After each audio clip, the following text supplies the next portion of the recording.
Racing isn't easy, but experiencing it is. iRacing puts you in the driver's seat with the industry's leading sim racing game. Drive on laser scan replicas of the greatest racing circuits from around the world. Go head-to-head against other drivers chosen by skill-based matchmaking to ensure competitive racing at every level. Compete across all your favorite series. In officially licensed cars, engineered to deliver the most accurate driving experience possible.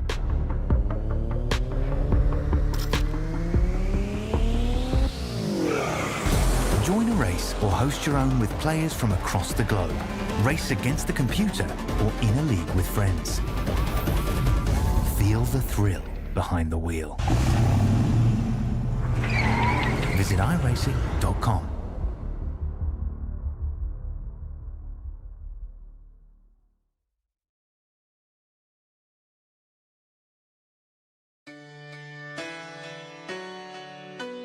It's the final week of Season 2 of the Ozicar Formula Ford Series, and it all wraps up here at Lime Rock Park.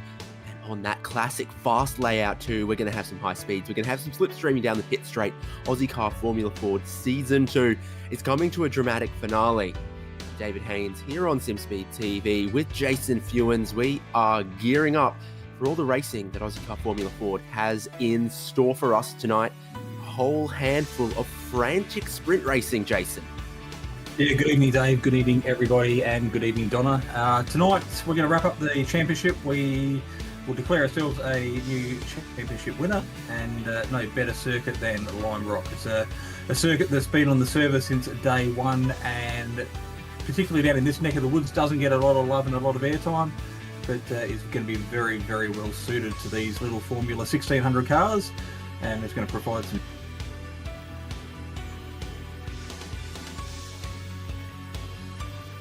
Here it is, Lime Rock Park, and you can see there's the chicanes and the west bend there that we are not using today. So it is fast up the hill, fast down the hill, and that final turn 7 should be very, very quick in these cars, which immediately leads them to slipstreaming and jockeying for position down towards turn number 1. Very much got a little bit of a right-hand turning oval feel to it, after we had been on a left-hand turning oval last season. 1.5 miles makes it a bit of an intermediate length oval in that regard.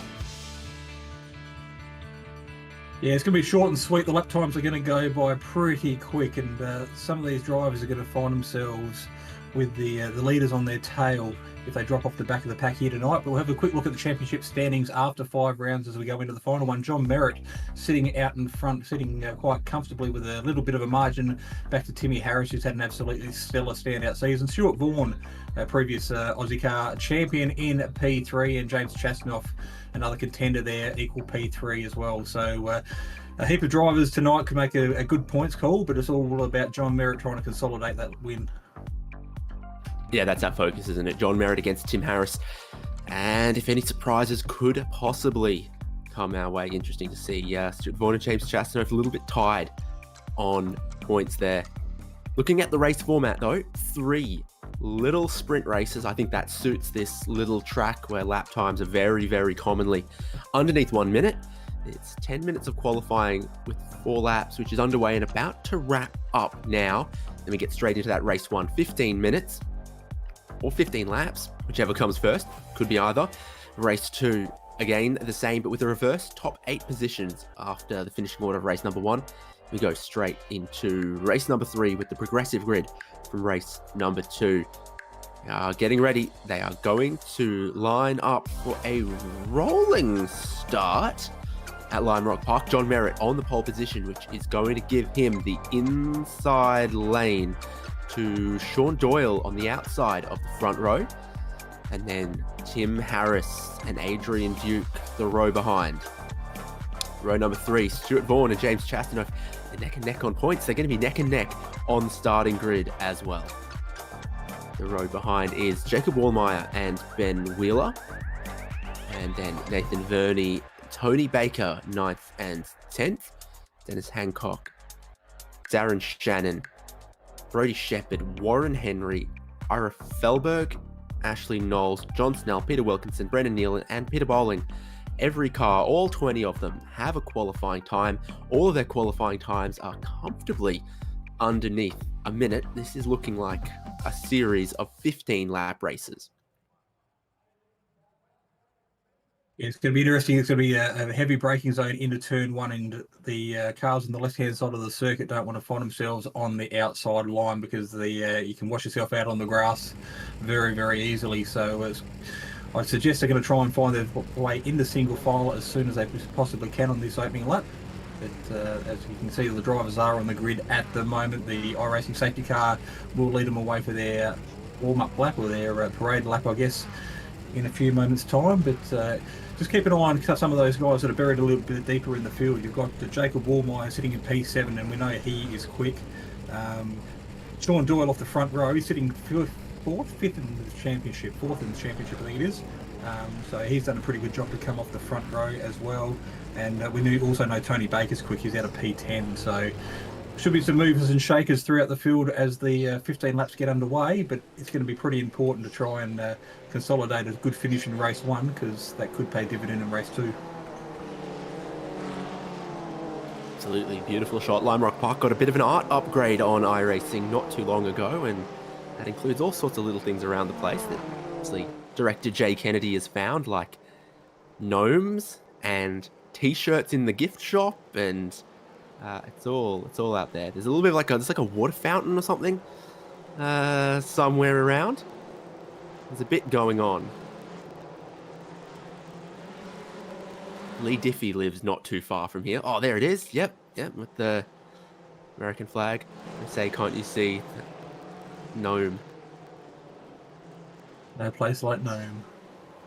So you can see some of the drivers on track trying to generate a little bit of heat into those tyres to get the best benefit on the first lap.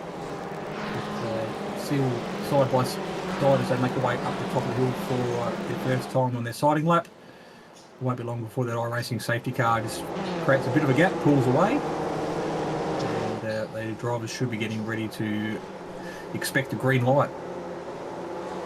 So John Merritt's in the best place on the grid. He's in the best place in the championship. He's on the front row. He's on the inside line, which is, I suspect, where you want to be for that long turn number one, especially with how cold the tyres are going to be. We always see it takes a little bit to warm it up. No downforce on these cars. Very short wheelbase, very twitchy at the best of times. And John Merritt decides, we are going to go racing at Lime Rock Park, and he leads them all to the inside line. Super aggressive stuff here already from Stuart Vaughan as we're three wide across the starting stripe, and he's three wide down the inside trying to squeeze in for some positions. And there has been a little bit of contact, and Dennis Hancock is going to go off into the outfield. Tyres tangle so easily in these open wheel cars. Yeah, we've seen all season a lot of these drivers need to give each other a lot of respect and a lot of room if they want to survive the opening lap. But out in front, John Merritt has his eyes facing forward, doing a pretty good job with Sean Doyle tucked in underneath at P2, that distinctive red, blue and yellow Daytona looking scheme. Oh, Sean Doyle getting all sorts of sideways, making their way up across the top of the crest of the hill for the first time, but keeps it under control, but gives Stuart Vaughan a bit of a sniff of an opportunity. You got that thing mega crossed up as the car got light over the crest going uphill, but now downhill, this is where the pressure comes on. Stuart Vaughan has made a great couple of moves already in this race. He's looking to make one more as he pulls to the inside, looking for second place. He needs wins, and some misfortune for others if he's going to take another Aussie car championship, an Aussie car champion in past. But it's looking like the consistency of John Merritt in Aussie car Formula Ford Season 2 is strong enough that where he sits at the moment, he can bring this one home. Stuart Vaughan will not leave fate in someone else's hands. Looks like he's got his eyes on the prize, made up a couple of positions on that opening lap, and now sits comfortably in P2 with Sean Doyle, the other front row starter, in P3. But as you can see on your screen, everybody in single file, they've sorted themselves out on the opening stages of this race, and they're tucked underneath using the slipstream advantage to their benefit as they make their way downhill section for the completion of lap number 2. That's a big dive into the pits. No, Tim Harris, I think he's caught the grass on the outside of the final corner. It spat him towards the inside. There's a clip of Joseph Newgarden in his Formula Skip Barber days doing exactly the same thing. It's a known thing around here. So he's carried on but he did lose a bunch of positions from that. Certainly would have got his attention by all means, but more thankfully he's still facing the right direction and doesn't look like he's got too much damage, so he's still continuing. But we will have a look at an Ozicar.net replay and we'll see exactly how it all unfolded. Just as you called it, Dave, a little bit of too much grass on the left-hand side, dancing across to the right, but luckily there's plenty of runoff there, and it is a game on as per normal. But with speed on his side, we'll see if he can make a few more positions back up. Brody Shepherd also struggling with that uphill corner there, and then, oh yeah, that front left tyre is down and the suspension's probably also broken for him. So damage and disappointment for Brody Shepherd. I think the rear left tyre is also out of shape. So he's had a big whack against a wall on the left-hand side in that car, I think. And the answer is it's a bit of curb there. He gets out across the grass there. Oh, and he tagged that wall that sticks out. A bit of a pirouette 360 and not facing the right direction, but the damage was already done. But Jacob Wallmeyer on screen in the 444 at the moment. Adrian Duke, I think it is a P60 that has the inside line as they make the way up the hill, but James Chasanoff, the meat in the sandwich, trying to find a way around. He finds himself back underneath the rear tailpipe of Duke as they make their way downhill again. Looking pretty racy at the moment. It might just have to concede the position and try and get a good run down the straight, which is exactly how things are unfolding in front of us. But being a short straight, there's not a great opportunity for slipstream. But these cars do slipstream pretty strongly, and they come out of the final corner at a great amount of speed, so they're right into it on the pit straight for the short length of it. That was all the battle over fourth place, but up front, Stuart Vaughan, he closed that gap down. He always remained within 1 second of John Merritt, and he used that slipstream to be able to get through into the race lead. Let's take a look at it. Going to be pretty simple by the look of things at about the start finish line. Pull out diamond to the inside, and there are multiple lines through this kind of turn 1-2 complex where you can take a shallow entry and try to diamond the corner off and therefore carry some great speed through the corner still with a move like that. Yeah, a bit of a textbook move there by Stuart Vaughan, takes the lead and fastest lap of the race in the process. But the real battle on screen at the moment was James Chasanoff, but the lead is back under threat again. John Merritt decides he deserves to be out in front and does that textbook move back on Stuart Vaughan, gives him a taste of his own medicine. So plenty of action happening at turn one. Seems to be the favoured passing opportunity on track at the moment. It's all happening everywhere with our top three, with that group of 5 cars behind them in 5th. Top and bottom of your screen, the 2 groups now. John Merritt leads out front. Chastanos worked his way in front of that other group.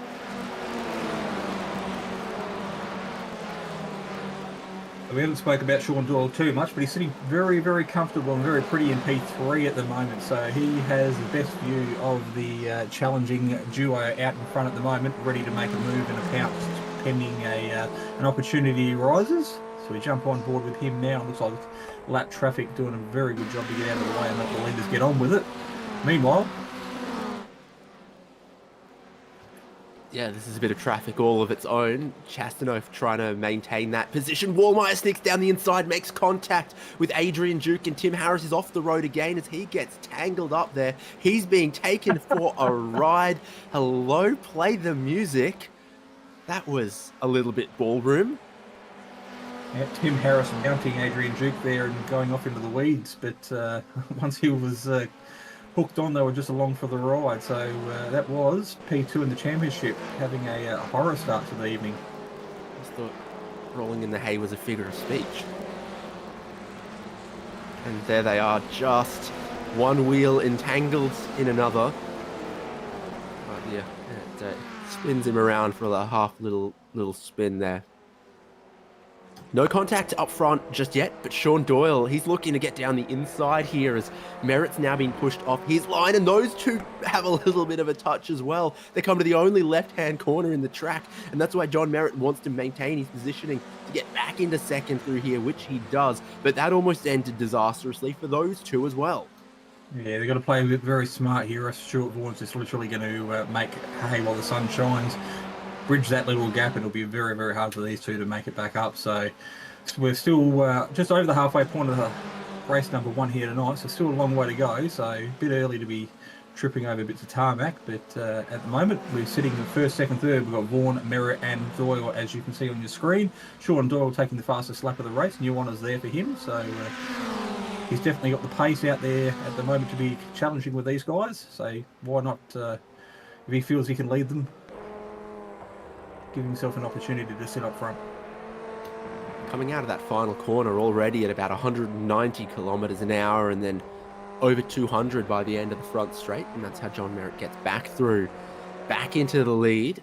These three, it's a 15-lap race, and there's only about 6 left now, so it is frantic and ferocious. Basically, you get tyre temperature at about halfway through the race, and then it's all on from there. It's Darren Shannon, Peter Wilkinson, and Ira Felberg are there. 9th, 10th, and 11th. Remember, we get a top 8 invert going into the next group, so being in the top 8 could be pretty critical by the end of this race if you can manage it. There's a replay down at turn 1. Peter Wilkinson, looks like birthday boy picks one off.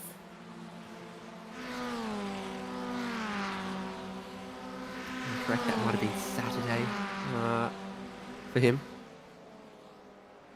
This looks like... Oh, John Merritt drops back 1 or 2 as Tony Baker picks off Benjamin Wheeler, and Warren Henry's just behind. So, and losing a couple car lengths too as well, John Merritt. Yeah, we head down for the 164, try and make that gap back up, but Sean Doyle would be doing his best opportunity to latch onto the back of Stuart Vaughan and get a bit of a tow around the circuit. You can just see John Merritt getting a little bit loose there, running wide off the racing line, and it was straight through on the inside for Sean Doyle. He's got the slipstream as he makes his way back down the straight. You can see that gap closing ever so slightly. Stuart Vaughan moves to the right-hand side to cover off a defensive move into turn 1. Sean Doyle's going to make the move. He's going to have to go around the outside, long way around. Picks off the fastest lap of the race there with a nice little run and a nice little slipstream to the line, but you've got to be careful. The big mistake that you can make at turns 1 and 2 there is if you just go out a little bit too wide between the apexes and you touch that grass on the outside that he got oh so close to doing. We've seen, and we're about to see, how slippery the grass is around here. You will just go sailing off if you get out wide there in turn 1. So making the way through the downhill section to complete yet another lap. We are making our way towards the back end of the race, and it's a battle for the 3-way out the front at the moment. Looks like John Merritt's made up that little gap that he lost a couple of laps ago and is now within 2.5 tenths of the leaders as they go side by side through turn 1. Sean Doyle feeling pretty confident to go around the outside, but has to roll back in line and concede the position. But Stuart Vaughan definitely knows he's there, and Sean making his intentions loud and clear. This is for who's going to start on the pole for race number 2, the battle between 7th and 8th. We get that top 8 invert. 8th place will go to the pole. Actually, I'd rather finish 7th than start on the outside of the front row. I wouldn't be giving up my 7th for 8th here. Certainly these drivers don't want to tangle with that in mind because they're 4 seconds clear of 9th place Peter Wilkinson. You don't want to drop out of that top 8.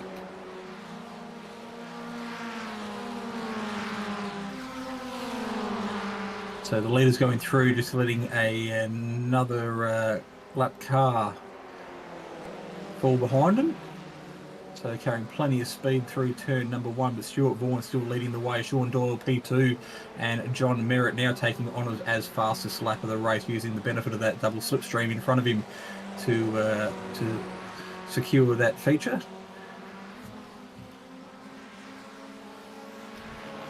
There's 3 laps to go.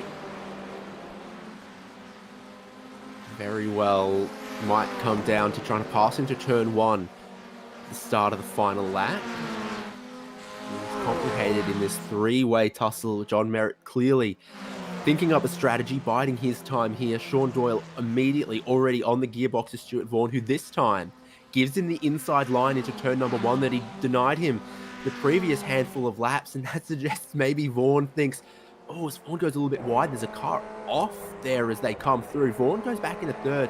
I thought maybe he was trying to play a game here with Doyle. Let Doyle lead now and get him back when they come to the white flag at the end of this one. But John Merritt sneaks through into second, and this very much complicates things both in this race and the championship for Stuart Vaughan as Doyle leads from Merritt from Vaughan.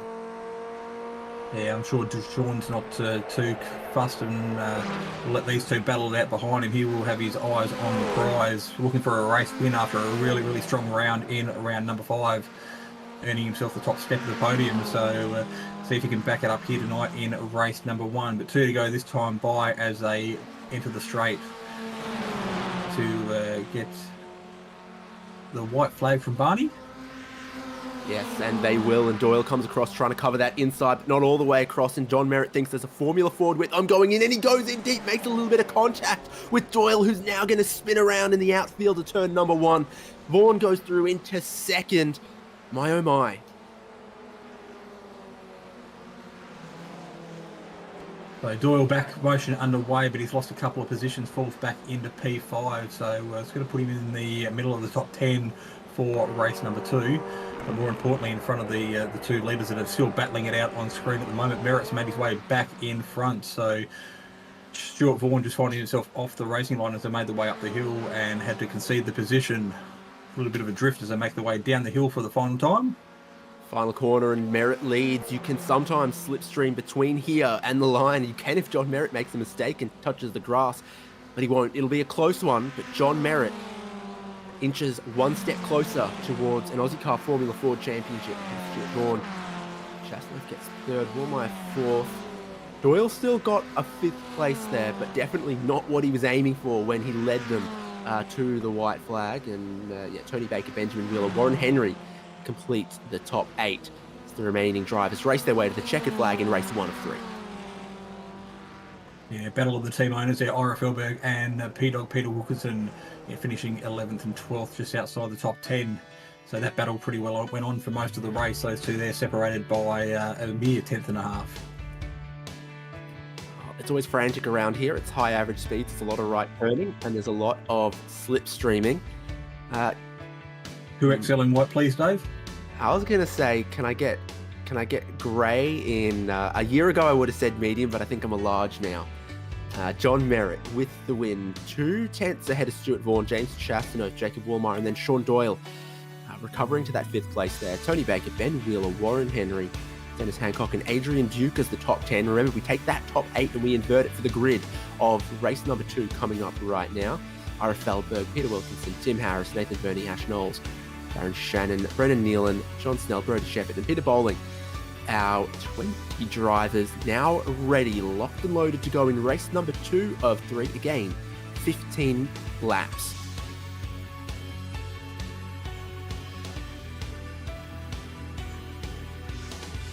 So keep an eye on Timmy Harris. You can see he is going to be starting outside the top 10. He had really, really good speed in race number 1. There he is there, spinning off the 7th row of the grid in P13. Expect him to make his way back through for race number 2 and then potentially a strong result in the final. Doing his best to try and hang on to a podium finish in the championship standings.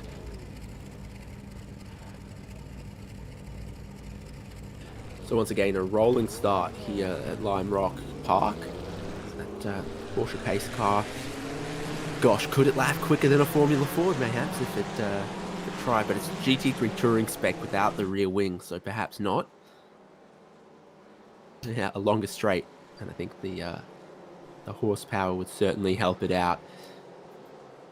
Front row start, I think, is a good place to be here. Certainly, it seems like once the field fragments into its packs, it's difficult for one pack to catch the next. So if you get a little bit of a breakaway, I think you can manage that here.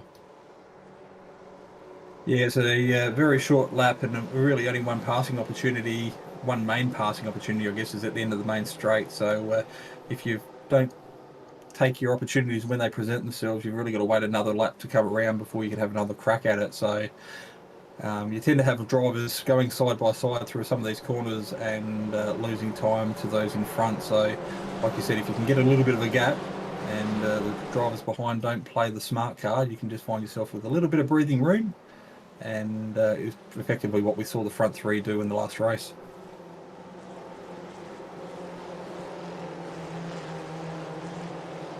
Race car soon to pull in. Warren Henry on the pole with Benjamin Wheeler on his outside. Tony Baker and Sean Doyle the row behind. Chastanoff, Vaughan, Merritt.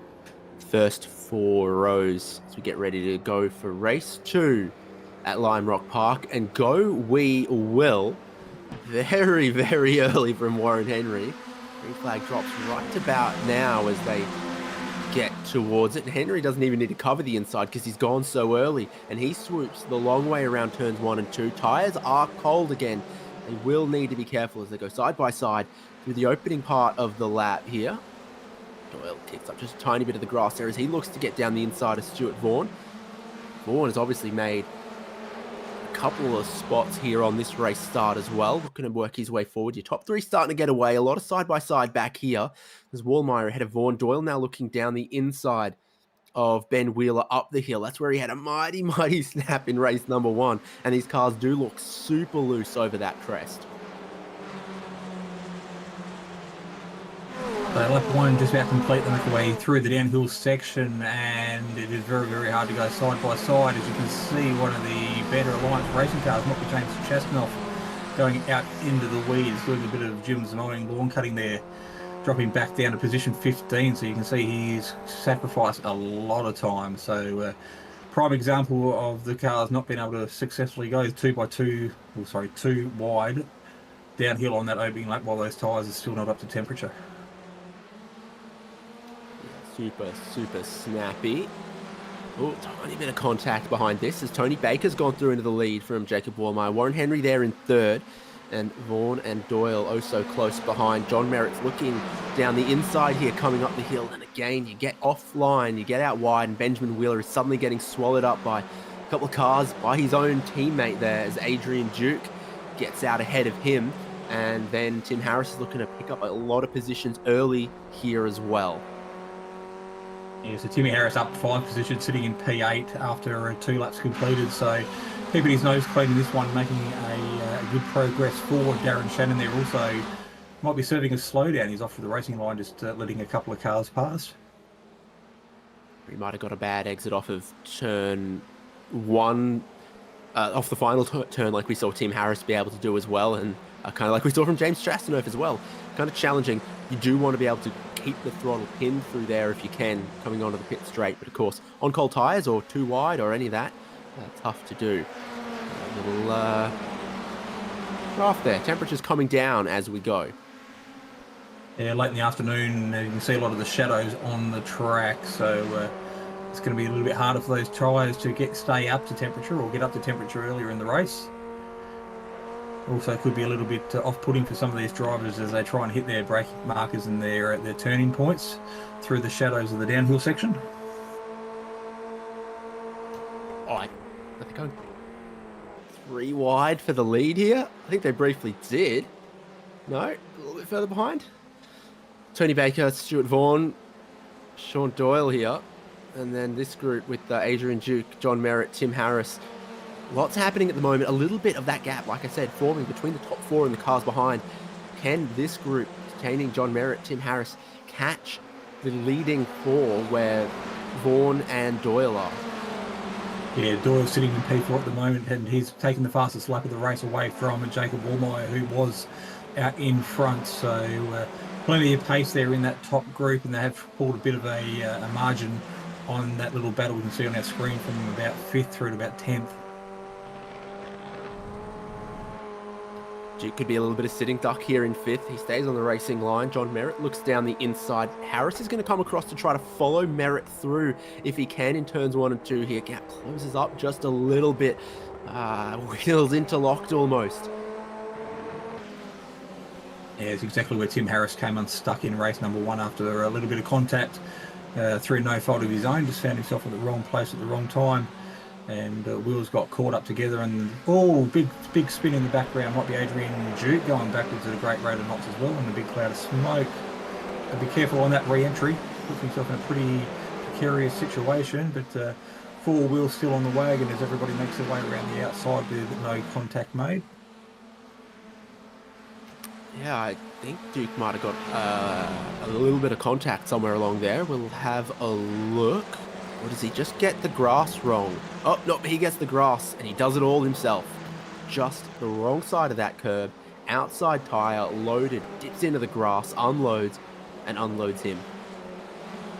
Yeah, snaps left, snaps right, finds himself off the racing line on the infield of the track, but literally just had to sit there and watch everybody go past before he could get things back underway again. So the powered by coffee car on screen at the moment is we've got Ben Wheeler and car 67 in the Ozicar livery there of our pole sitter for race number 2, Warren Henry.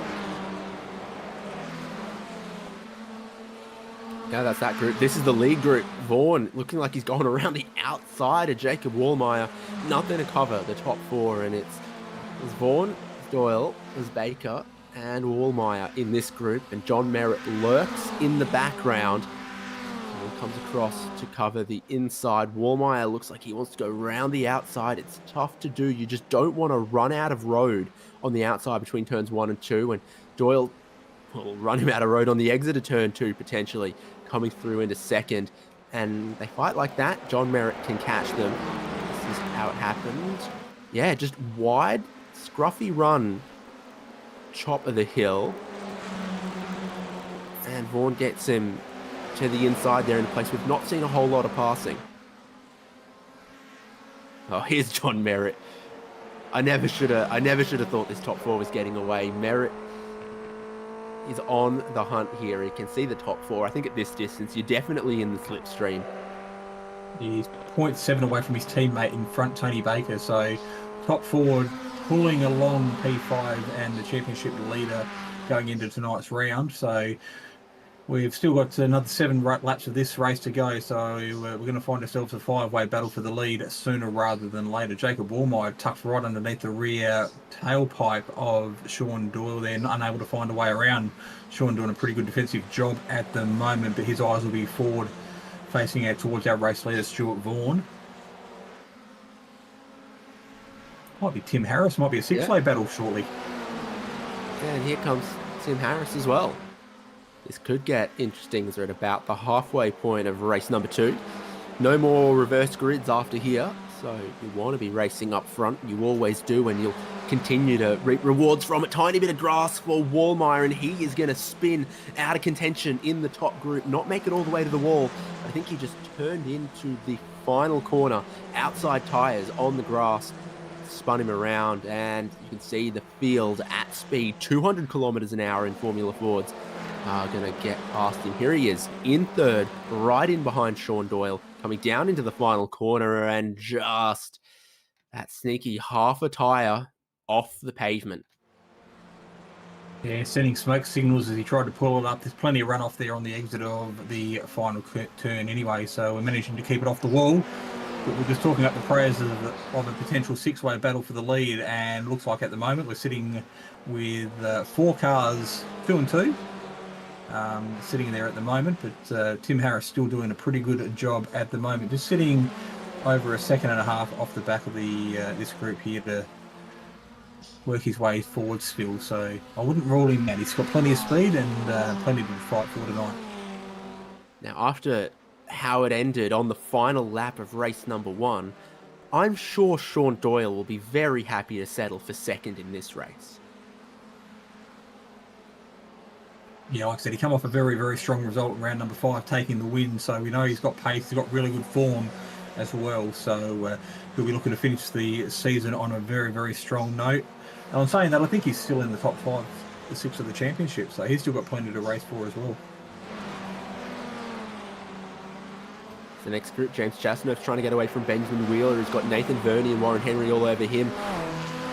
Wheeler runs a little bit wide coming up the hill, and we've seen a couple drivers do that, and it really compromises your run through the next 2 super quick corners and puts him under an immense amount of pressure. It lets even Verney and Henry and Hancock get a little bit closer here, and he almost gets the grass on the outside of the final corner as well. It is a game of millimeters with the track limits around here, just trying to maximize your flow and your mid-corner speed through all of these corners, and it lets Nathan Verney pick him off there. In fact, puts Wheeler out into a little bit of an ugly position there, and it's Warren Henry's job next to try to monster all over him. Yeah, I think you hit the nail on the head there, Dave. And this circuit is really about flow. Got to keep those mid-corner speed up, and you can just see there with Ben Wheeler getting a little bit loose through turn number 1, just how much it jeopardised both him and the group behind as they all sort of concertinaed up to while he washed off that speed. So flow definitely the key word here tonight, and that's exactly what these leaders are providing for us at the moment. Great flow on track and plenty of good racing action. Stuart Vaughan takes them all the way to the pit side. Sean Doyle looks to go around the outside. John Merritt can pick and choose his lane, and his lane is to maybe try to take second place away. Is there going to be a gap open down the inside there? Not quite. Doyle comes back across on that. Dennis Hancock's trying to get down the inside now of Benjamin Wheeler. Doesn't look like that's quite happening. And it's Tim Harris in 5th as well. So with 3.5 laps to go, the top 5 covered now by 2 seconds, and they could close up yet further. Yeah, the top 3 though making a little bit of a break for it. Then it's a good second and a bit back to Tony Baker in P4. So very, very much a repetition of what we saw in race number 1, and could be a foresight as to what to expect in the final feature race here tonight for round 6 and the final race of the season. Tried it a couple times. Doyle just cannot get enough of a run to get around the outside of turn number 1 on Stuart Vaughan. It's just not happening, and Vaughan is never looking like he's going to offer him up the inside. Definitely not coming to the white flag. Merritt's been sitting relatively patiently the last lap or 2. I wouldn't be surprised if Sean Doyle just keeps selling him the dummy, selling Stuart Vaughan the dummy into turn number 1 to potentially try and dive down the inside on the final lap. It's a white flag. It's adventurous for John Merritt. Very adventurous for John Merritt. His race might have flashed before his eyes on that one. 2 to go. Drama elsewhere in the field, but it's a repeat up front here. Vaughan all the way to driver's inside, back to middle of the road, not giving Doyle the inside through fast turns 1 and 2. And it's here with Jacob Wallmeyer, where he looks to get to the inside here, tiny bit of contact, and he goes for a ride. And I think it's Adrian Duke who then also spins out without contact behind Peter Wilkinson. Yeah, I think it was the car 268 of Peter Wilkinson that was the ramp for Jacob Wallmeyer there, as they got airborne and launched over the top. The roll bar doing the job there to keep the virtual head of Peter Wilkinson under control, keep it on his shoulders, but back in front. There's nothing that can... I'm not sure there's anything that actually can keep his head under control, but here is Stuart Vaughan coming to the white flag. Doyle, again, looking around the outside. Merritt now far more aggressively, thinking if he can get up into second place, if Doyle gets held out wide. They come an inch from contact there before Doyle cuts back down in line behind Stuart Vaughan. He's just going to have to speculate. He's going to have to look, put some feelers out anywhere, and pray for a mistake from Stuart Vaughan, which I think you're going to be very lucky if you're able to find.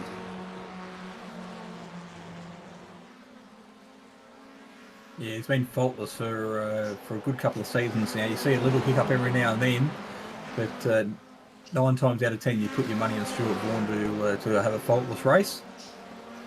Checkered flag's waiting for them. It's all millimetre stuff, and there's been a big one for Tony Baker. He's missing some panels there. Out the final corner towards the checkered flag. Can Doyle possibly pull out of the slipstream with enough of a run? A photo finish, an absolute dead heat, and Doyle picks his pocket on the final lap by 12 thousandths of a second. Ozicar Formula Ford at its finest. And we've still got a feature race to come. That's certainly a finish that I wasn't expecting, but it just goes to show and highlight just how powerful the slipstream can be to that run to the checkered flag. It's absolutely perfect timing, and you've got to time it perfectly. You've got to get the perfect run out of the final corner. It's Tony Baker, it just has a nasty one coming up the hill. Gets that slide on, tries to correct, snaps back directly into the outside wall. And that's why they race the chicane there with most cars these days. There's the timing. After race number 2, Sean Doyle, 12 thousandths of a second in a photo finish side by side with Stuart Vaughan. John Merritt gets a 3rd place that keeps his championship chugging along. Tim Harris in 4th there from James Chastanoff, Nathan Verney, Ben Wheeler, Brody Shepherd, Dennis Hancock, and John Snell inside the top 10. And then Darren Shannon, Ira Felberg, Warren Henry, Tony Baker, Adrian Duke, Jacob Meyer, Peter Wilkinson, Brendan Nealon, Ashley Knowles, and Peter Bowling. They take a little bit of a break before we get into race number 3. But they won't take too much of a break before we get into Ozicar Formula Ford Season 3. That's coming up. Entries will open soon. Ozicar.net, on Facebook, on Discord. Find them, get amongst it, and this is what the schedule is going to look like for Season 3. I think we can put soy sauce out on the table, order a katsudon, and say konnichiwa.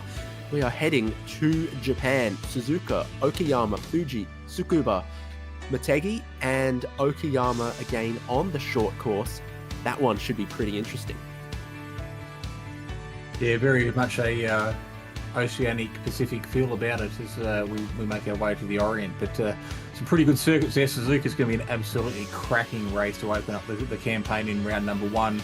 And Fuji Speedway, that very, very rarely provides a bad race as well with that long straight. Plenty of braking or passing opportunities at the end of that long straight. So it's a season that we're definitely going to come back, season number 3, and it's going to be an absolutely cracker.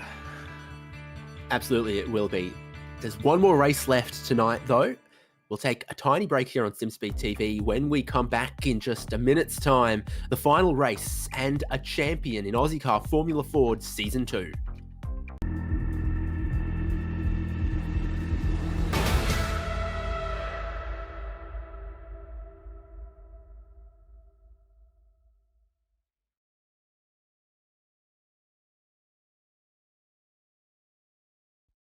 Racing isn't easy, but experiencing it is.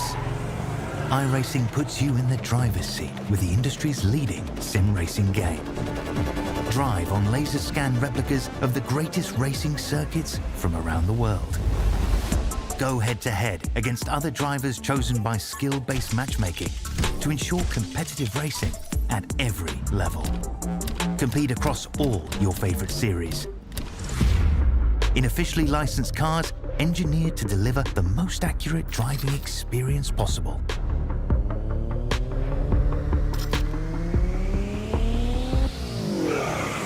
Join a race or host your own with players from across the globe. Race against the computer or in a league with friends. Feel the thrill behind the wheel. Visit iRacing.com.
We're back for the final race of Ozicar Formula Ford of Season 2.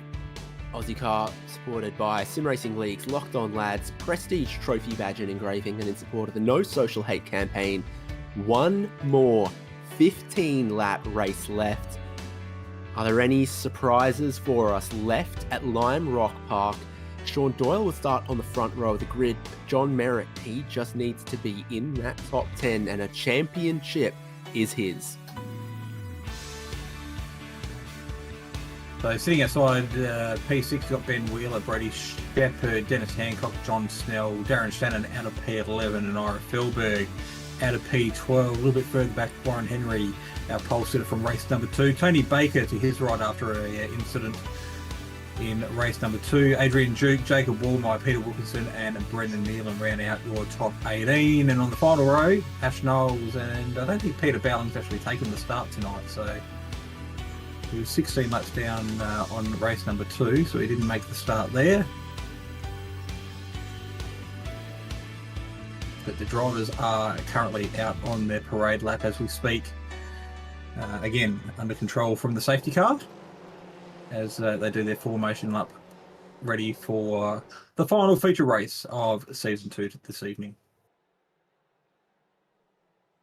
So again, this grid order, just how they finished race number 2, and that means there's a couple names that might look to come forward through the grid, like Ash Knowles or Peter Wilkinson. So some contact for them. Tony Baker as well with that big late incident in race number 2. Doyle will probably be pretty happy to be starting off the front row here.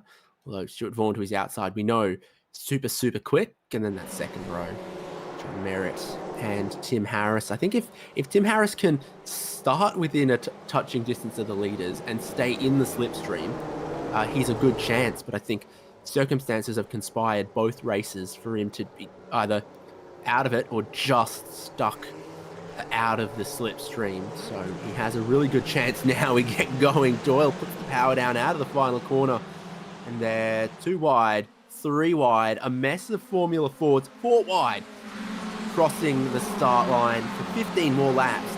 And that's Dennis Hancock to the extreme inside there. Somehow they sort it out as they get through turn 1. Yeah, Sean Doyle doing an absolutely brilliant start there. Had plenty of daylight going into turn number 1, and similar to how we saw Warren Henry take the lead into race number 2. Not having to go super defensive through turn number 1. Stuart Vaughan's made up that deficit already and it's tucked underneath that tailpipe, looking pretty menacing on the back of Sean Doyle. As they make their way up the hill, the cars get light as they go over the crest. We've seen a couple of cars get loose at that part of the track as we look at one of the best camera angles we've seen all night. Make the way down the hill to complete lap number 1. Sean Doyle in control. Stuart Vaughan P2, John Merritt P3. I think we've heard that sequence of names in that order once or twice tonight already. You can tell why Melman from Madagascar wanted to escape to the wide open spaces of Connecticut. Stuart Vaughan just found the Formula Ford's width down the inside of Sean Doyle there, and he goes through into the race lead now. Merritt still sits in 3rd. Nathan Verne, he's gone for a trip through the outfield. Oh, hope you packed a lunch for that trip. It's a long way back to the circuit, but he finds himself back on the black stuff facing the right direction, losing a couple of positions in the process. I really do love this layout without that little chicane as they make their way up the hill. Very, very iconic part of the circuit.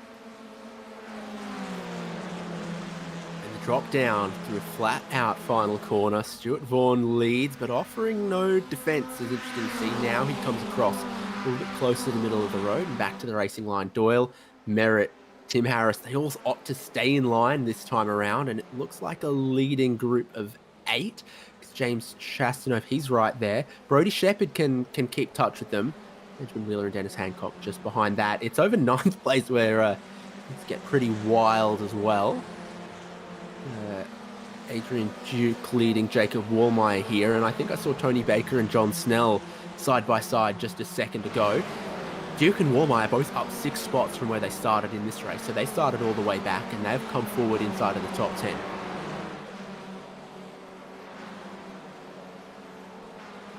Make the way through the shadows as right-hand sweeper before they dip down the hill into the final bend to complete another lap as the leaders go across the start-finish line.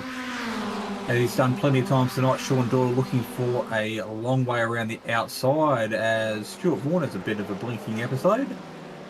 Trying not to make contact there between Merritt and Doyle, giving each other just enough room to make sure they're still fighting on. But sitting in P4, P5 is Tim Harris and James Chastanoff. We haven't spoken about this tonight, but those two guys, even though they're in different liveries, all part of the same team for the Teams Championship, which is pretty well wrapped up with those two drivers having a pretty good season. But we're not only talking about the Drivers' Championship tonight, there is also a Teams Championship in play as well.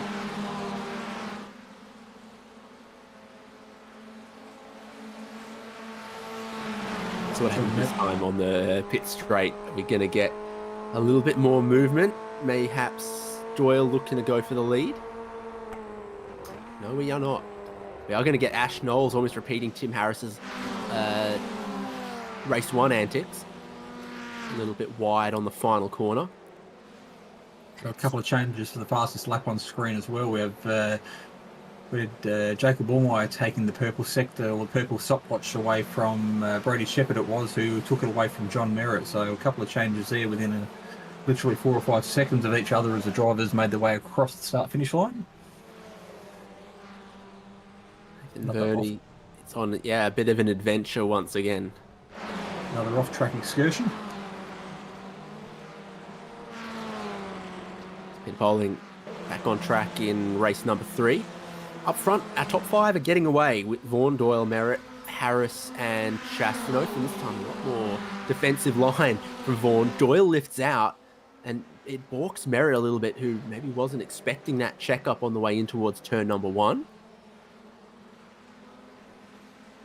So Brody Shepherd, he's just struggling to stay with this leading group.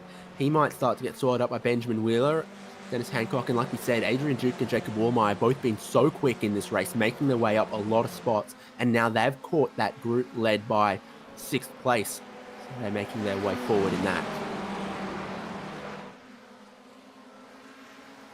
So Stuart Vaughan making the way across the highest part of the circuit, leading this group of 3 as he's done plenty of times before this evening. Down the hill and through that right-hand sweeper onto the main straight to complete another lap, using all of the runoff there on the concrete as they make their way across to the right-hand side of the circuit, playing super defensive, and we're 3 wide into turn 1. It won't go.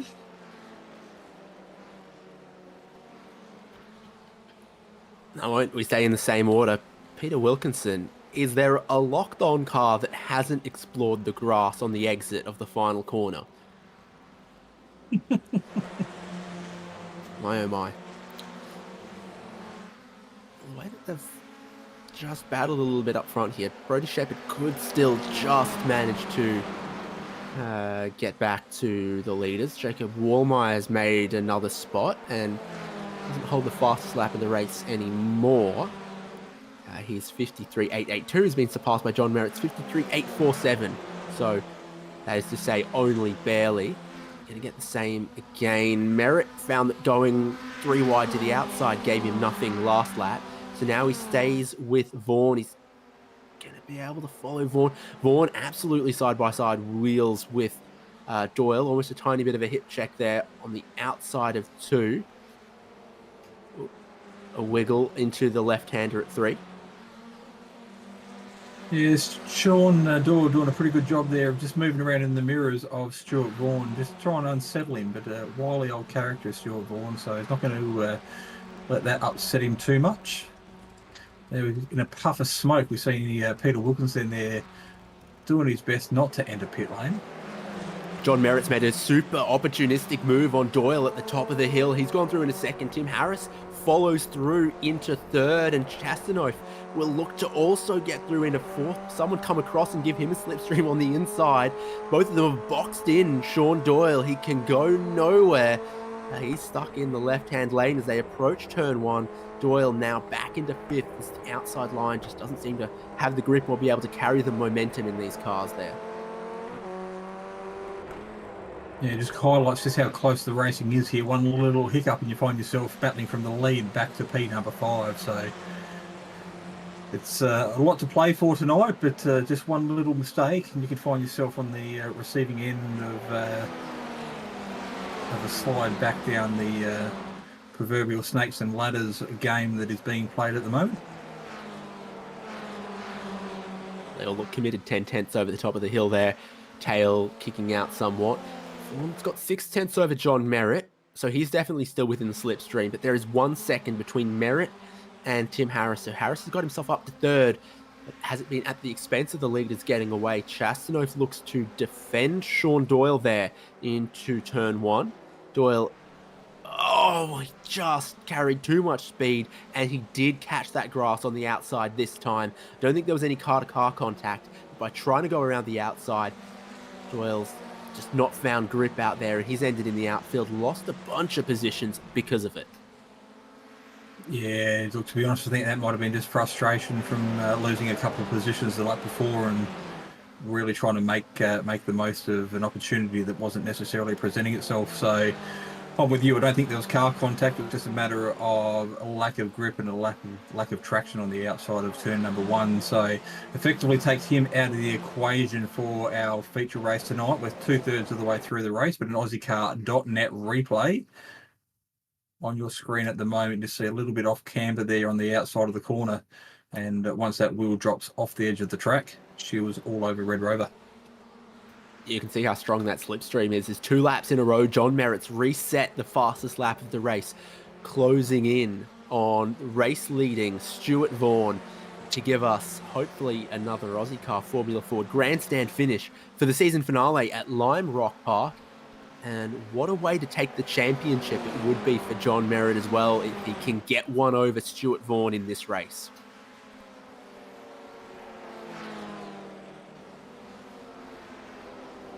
There's another look at it. Round the outside. Tail kicks out once. Tail kicks out a second time. He's already sliding before the rear tyres hit the dirt. Stuart Vaughan defending from John Merritt. 4 to go. They're side by side for the race lead.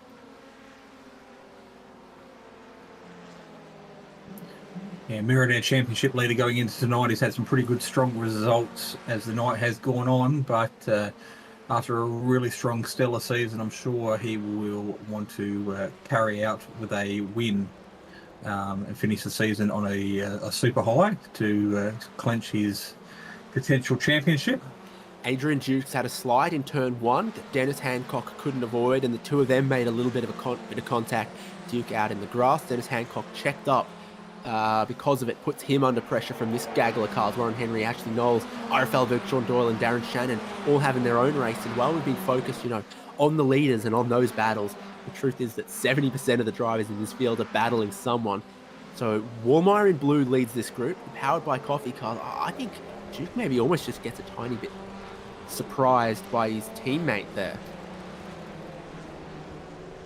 Yeah, it looks like Duke kind of caught himself off the racing line. The gap was closing and just the apex of the corner wasn't quite what he expected it to be, and lost a heap of speed and just, like you said, found himself a bit caught out by the situation he put himself in. On the live pictures, this is the race lead. What would you measure it with? Ooh. What's the polite way of saying it? Electron microscope? That'll do. You can tell me the unpolite way later, but maybe best not. Vaughan, I think you know. He takes that same line again out of the final corner. A bit of a tight exit lets him get to the inside line, protect the inside line, but it does compromise his speed off the final corner a little bit. But you can see there's just no way anyone's getting around the outside of Stuart Vaughan in turn number 1. The grip is just not there. Yeah, it is a very low grip circuit as well, particularly coming off an oval that they were on last week. Merritt led at the line though, and that's critical. We saw that at the end of race number 2. So sure, Merritt couldn't get around the outside of turn number 1, but he did lead at the line.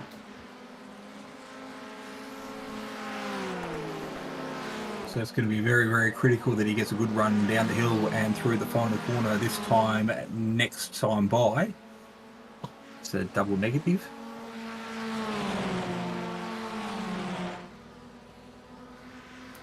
White flag being flown, and Vaughan going super defensive. I've seen him do, I'd suggest, probably 40 out of the 45 times he's circulated around this circuit tonight.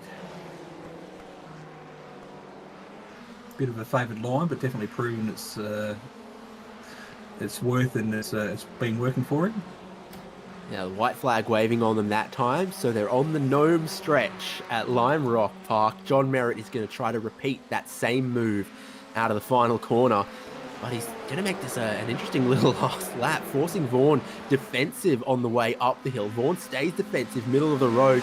I think Vaughan's just thinking, anything but you getting a run at me out of the final corner, but I think Merritt still might be able to do that. So out the final corner we go. Stuart Vaughan, he leads. Merritt will have the slipstream. We'll need that electron microscope again at the line, but I think Vaughan has successfully played the mind games a couple corners before, made Merritt think about passing around the middle of the lap, and Vaughan takes the win. Yeah, very, very close up the front of the field, but also a bit further back. He's still battling for a position. As you can see, a heap of cars there just making their way across the line. And that looks like the battle from about 8th through to 13th or 14th, separated by literally a second and a half. Yeah, there's another photo finish. Duke and Vernie. Happens so commonly in these cars at Lime Rock Park. Great racing.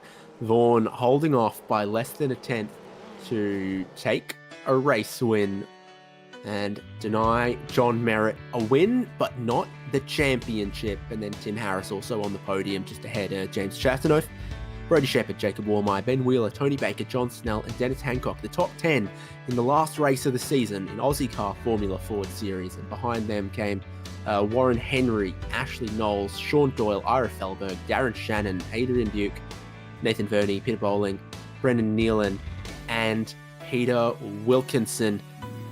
Pretty damn exciting racing from Lime Rock Park in these Formula Fords. Yeah, it's proving to be a brilliant concept and a brilliant car combo we've had this season. Season number 2 has been absolutely stellar for these Formula Ford 1600s. So season 1 was a good benchmark to work off. Season 2 definitely has exceeded the racing quality that we saw in the first season, and of course we're going to come back for season number 3. We spoke about it a little bit earlier, and again we expect the bar to be raised and some brilliant racing on these oriental tracks that we listed a little bit earlier. Is that I think I see that statue. Okay, that's interesting. Well, we had 3 different race winners from 3 races, and one of them is our champion, John Merritt. And I don't know exactly what that's about, but it looks fun. Way to send off the season.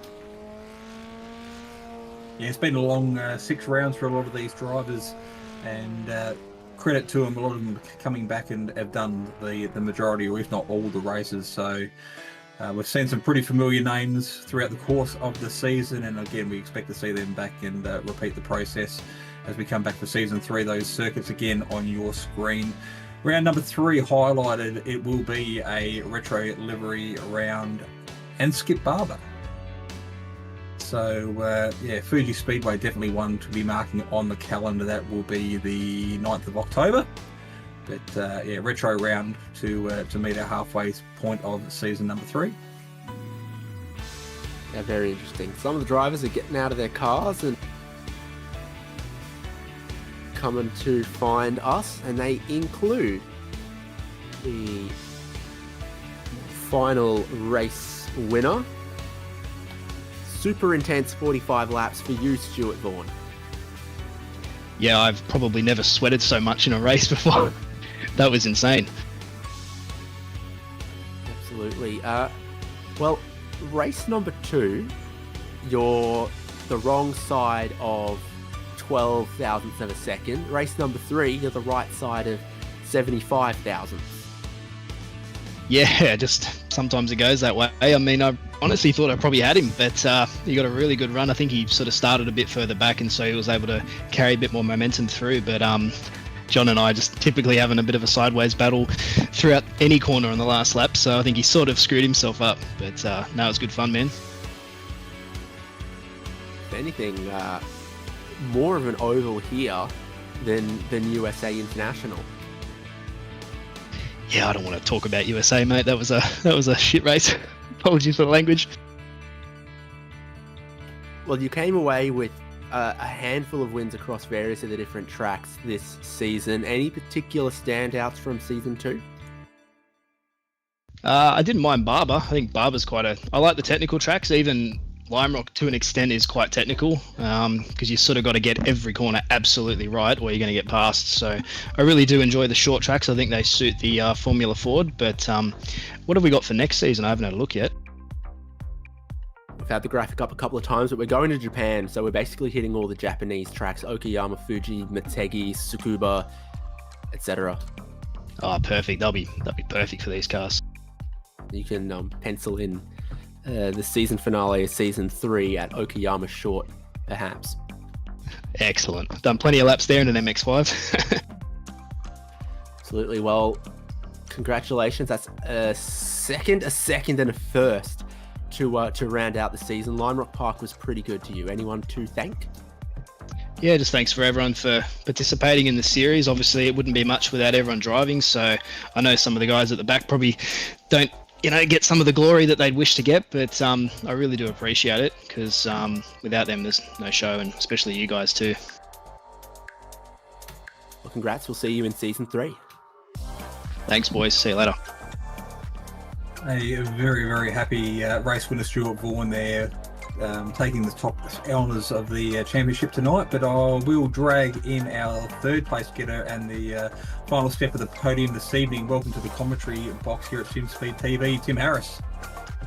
G'day, thanks for having us, mate. Yeah, what a ripper of a season that's been. Unfortunately, tonight didn't go my way, but that was kind of my doing to put me back in that spot. But yeah, look, I think it'd be pretty unanimous amongst the field that this is one of the best little leagues going around. A lot of fun. Yeah, and can't wait to be back for the next season. So the moment you pulled the car out of the transporter, you qualified P3, so had an absolutely good qualifying session. Knew you had good pace, but you just touched on it briefly there. A little bit of an incident in race number 1 put you behind the 8 ball and a P13. So not the start of the night that you wanted, but from that moment on, it was head down, and it was a bit of a redemption night for you with a P4 and then a P3. So not a total loss. No, and I didn't have the pace, I don't think, or the racecraft of John and Stuart there. So to get back through, I think my teammate was perhaps a little bit kind there in that last race because he probably could have had a third as well. But driving back through, I got pretty lucky, I think, in the race to sort of restart in the way, or start, I should say, in the way that all fell in my hands. But I guess you need that to level out, obviously a bit of bad talent on my part to start off with race 1, but then a bit of bad luck as well. So all in all, yeah, which is good. And yeah, thanks to all the boys, particularly Ira for putting on this league in Ozicar, and everyone that competes in it makes it what it is as well. I think that's really the standout tonight, is just yeah, really good bunch of dudes having a lot of fun. Now, congratulations. It's been a real good season for you. We've known you've had good pace on your side for quite a while. It was a slow start to the season, I guess, but by about round 2, I think you really hit your mojo and put yourself up there as a contender for a couple of podiums over the course of the season, and finished pretty strong. We haven't looked at the final championship results yet, but definitely going into tonight's round, you were right up there. Yeah, and I think I wasn't really looking at a championship. I was looking at turning up and racing every week as it goes. Obviously, I don't think I was ever going to get to the top steps. So, yeah, turn up, have fun, try and race clean and respectful with everyone around us. And a lot of it, I think, really went my way. There's a couple of things that I could have done a bit better myself. I think Willow Springs round, I had some really good pace, but I fell off the track. So I guess it's the balance, isn't it? You know, you're trying to push and go faster all the time. Sometimes you just go that little bit too fast. We should have been going a little bit slower. Yeah, well, that's pretty well the mantra of Ozicar. You've just hit the nail on the head. Good, clean fun. That's what it's all about, and plenty of respect being shown. And and plenty of good racing on offer. So again, congratulations on an absolute stellar standout season. It's been great talking to you over the course of the last 6 rounds. Before we let you go tonight, I know you do have a list of sponsors that you'd like to do a shout out for. It's a long list, is as long as my arm.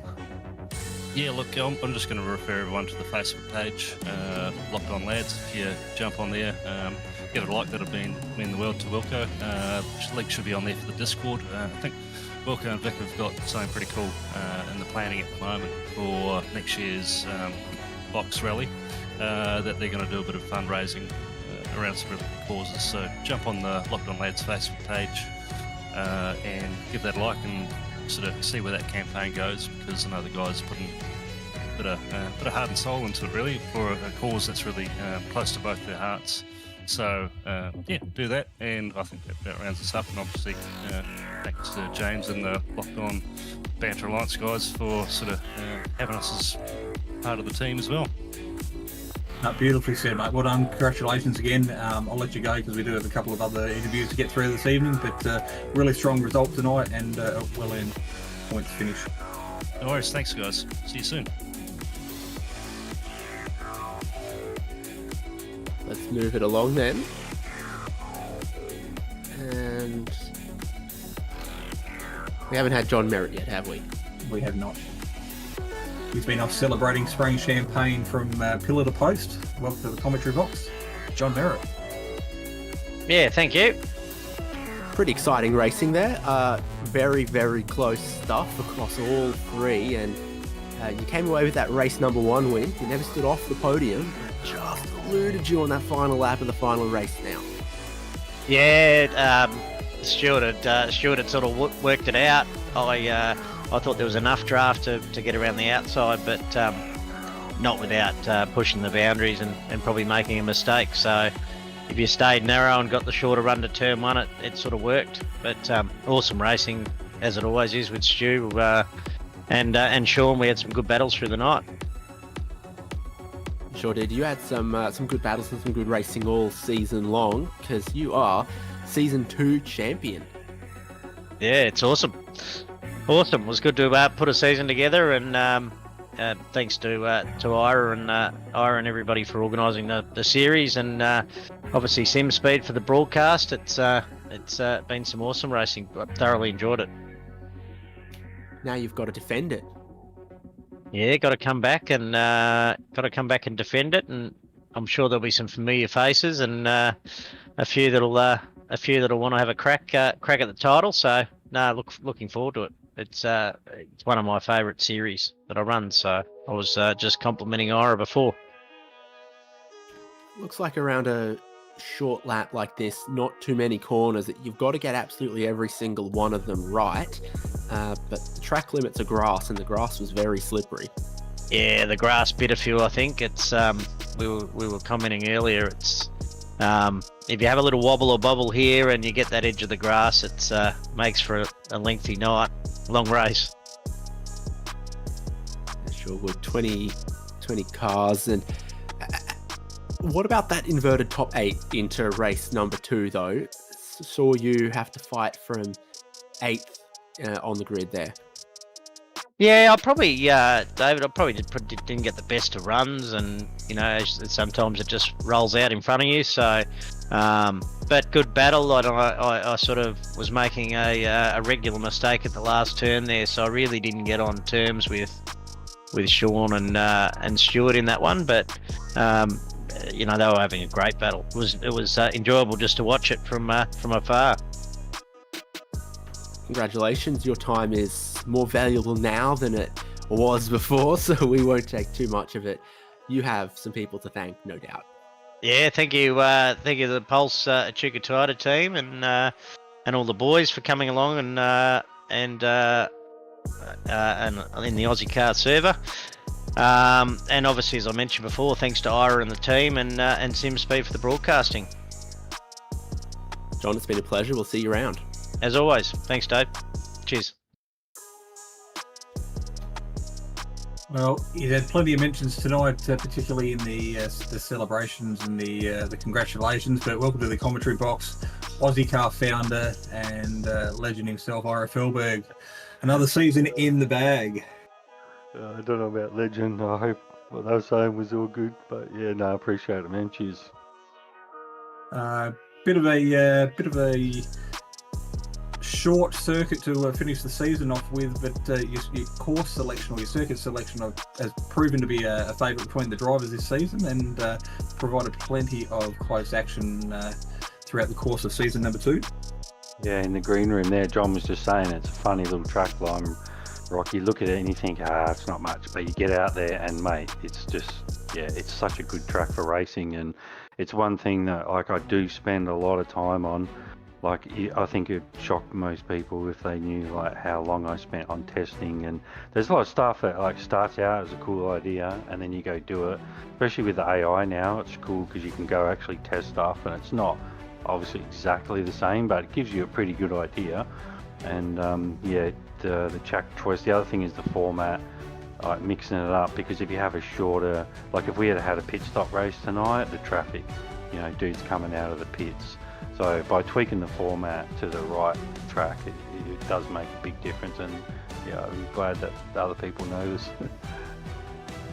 Yeah, so the little things that can make a series great, and I think you put up a post during the week where, as we come back to season number 3 of Formula Ford, very shortly will be Ozicar's 30th season. So longevity and a pretty good formula for success is something you've managed to grasp and take hold of over the last couple of years to get yourself in a position now where you've got yourself a great league, great bunch of drivers, and a really good reputation for good, clean, fun racing.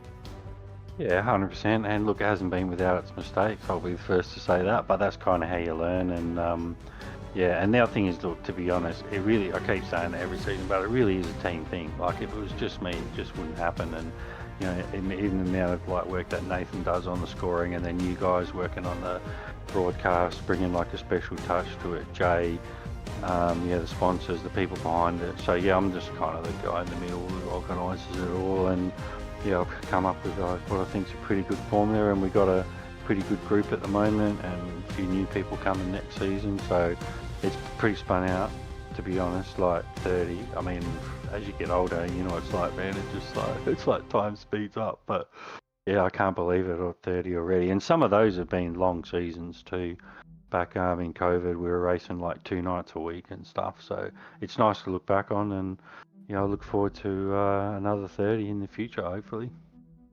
So speaking of what lies ahead, we've touched on it briefly a couple of times this evening. Season number 3 won't be far away, but the circuit listing's been announced, and another great list of tracks, some fast tracks, some long tracks, some short tracks, as they come up on screen at the moment. We're going to kick it off at a fan favourite, Suzuka Circuit Grand Prix course. Yeah, that's well, basically the reason I came up with Season Japan is like we've never done a Season Japan in Aussie car before. It's always been UK, USA, or European vacation, Australia. So I was looking for something different, then went through and realised, you know what, there's enough tracks there to scrape together a season kind of thing, and we've never done all those tracks together. So and Suzuka, like they're totally different. Like you'll see the racing, and that's going to be a sprint round, so it'll be 3 6-lap races, I think it is, like, because it's such a long track, over 2 minutes I think, or it's quite long anyway. So and then you get down to like the other tracks, and Scuba, and then the Fuji round 3 will actually be a retro round, because same thing, I wanted to do something to celebrate the 30th, and a lot, Aussie car kind of cut its teeth really on the tin tops and the Skippy, and we did like whatever it was, 12 seasons in that, and some of them were 12 rounds. So it was like a bit of a throwback, and I thought I'll just go cut some laps in the Skippy around Fuji, and mate, it's actually really good. That track suits that car so much. So I don't know if it'll be enough to draw any of the old Skippy drivers back, but I thought retro round, get some retro paints happening, and do like a single 50-minute enduro race in that car. It should be a lot of fun. So the drivers were talking about it in there already. So it's looking like it should be another good season. Like I said, a bit of work went into that, and picking the right format for the right track. But I think it should be a winner. Well, if you've got drivers talking about it, building up the hype before the season's already here, you must be doing something right. So Again, you've got a couple of weeks off now. You can take a big deep breath, take a step backwards, big sigh of relief, recharge the batteries, and it won't be long before we're hitting the track action again here on Simspeed TV to do it all over again. Yeah, definitely. And yeah, just thanks again, you guys, for making us look good every week. And Jay and everyone involved. Yeah, it's been a good season. They come around fast. So yeah, on to the next one. Appreciate it. Thank you. So if anyone's out there and fancies what they've seen tonight in the form of some good, clean, fun racing, jump on board the Ozicar website and get in touch with Ira. Make your intentions known and join in the fun. It is an absolutely blast. I've done quite a few rounds of Ozicar myself in the past, and it is lots of fun. So get involved and become part of the action on screen. Dave, next round will be Suzuka Circuit, Season 3 round opener. But we've got a bit of a break. It's not till September the 11th. Yeah, just a couple of weeks there, so get on aussiecar.net, find the Discord server, find the Facebook page, or wherever, get in touch, get amongst all of it. And that's all from Lime Rock Park and all from Season 2. Congratulations to our champion, John Merritt. And all from me, David Haynes, alongside Jason Fewens with Jay Kennedy. We will see you for Season 3 in Japan.